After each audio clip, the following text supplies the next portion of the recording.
അപ്പോൾ ഗൈസ് എനിക്ക് പറയാനുള്ളതെന്ന് വെച്ച് കഴിഞ്ഞാൽ കമ്മ്യൂണിക്കേഷൻ ആർപ്പിയിൽ നമ്മളെ വെല്ലാനാകില്ല. Simple as that. ഡോട്ട്.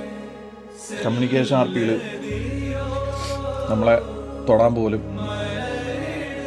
പറ്റൂല.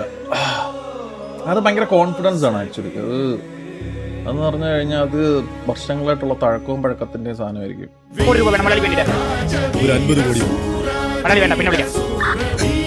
എന്തൊക്കെ പറഞ്ഞാലും ഗ്യാങ്ങിൽ എന്നോട് സ്നേഹം സക്കീർണം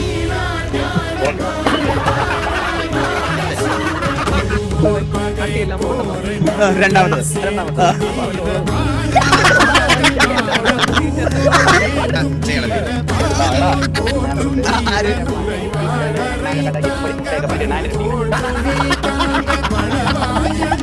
സത്യം പറഞ്ഞാൽ കിട്ടാൻ ഒരു താരമാണ്.